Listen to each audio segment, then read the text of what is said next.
இந்த பூவை இதுக்கு முன்னாடி நம்ம விளையாடுறதுக்கு தாங்க யூஸ் பண்ணியிருப்போம். ஆனால் அதில் டீ போட்டு குடித்தோம்னா நிறைய ஹெல்த் பெனிஃபிட்ஸ் இருக்குதுன்னு சொன்னால் நீங்கள் ரொம்பவே ஷாக் ஆகிடுவீங்க. அது என்ன பூ அப்படின்னு தானே கேட்குறீங்க? தலைவெட்டியான் பூ அப்படின்னு சொல்கிற பூ தாங்க. இதை இங்கிலீஷில் வந்து கெமோலைன் அப்படின்னு சொல்லுவாங்க. ஆனால் இது புதுசாக இருக்குண்ணே, புதுசாக இருக்குது. இந்த பூவில் டீ போட்டு குடிக்கிறதுனால என்னென்ன பெனிஃபிட்ஸ் வருதுன்றதை இன்றைக்கி நம்ம வீடியோவில் பார்ப்போம். அதுக்கு முன்னாடி என் பேஜை ஃபாலோ பண்ணாதவங்க ஒரு ஃபாலோ பண்ணிவிடுங்க. இந்த பூவில் நம்ம டீ போட்டு குடிக்கிறதுனால டைஜஷன் ப்ராப்ளம் எல்லாமே க்யூர் ஆயிடுது. அதுக்கப்புறம் டயரியா யாருக்காச்சும் ரொம்ப போகுது அப்படின்னா இந்த பூவில் நம்ம டீ போட்டு கொடுத்தோம்னா உங்களுக்கு டயரியா ஈஸியாகவே க்யூர் ஆயிடும். அப்புறம் நார்மலாக சளி பிடிக்குதுல்ல, அப்போ அந்த மாதிரி டைமில் இந்த பூவில் டீ போட்டு கொடுத்தீங்கன்னா சளி ஈஸியாகவே க்யூர் ஆயிடும்.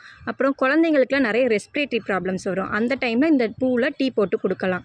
யார் எடுத்துக்கக்கூடாது அப்படின்னு பார்த்தோம்னா முக்கியமாக ஃபஸ்ட்டு வந்து ப்ரெக்னென்ட் உமன் எடுத்துக்கவே கூடாது. ஏன்னா இதனால வந்து அபார்ஷன் ஆகிறது கூட சான்சஸ் இருக்குது. அதுக்கப்புறம் யாருக்காச்சும் ஃபுட் அலர்ஜி ஏற்படுற மாதிரி இருந்துச்சுன்னா அவங்க வந்து இந்த பூவில் டீ போட்டு குடிக்க வேண்டாம். ஸோ இதை பற்றி நல்லா தெரிஞ்சுக்கிட்டு இனிமேல் அந்த பூவை வச்சு விளையாடாமல் டீ போட்டு குடிச்சு ஹெல்த்தியாக இருங்க.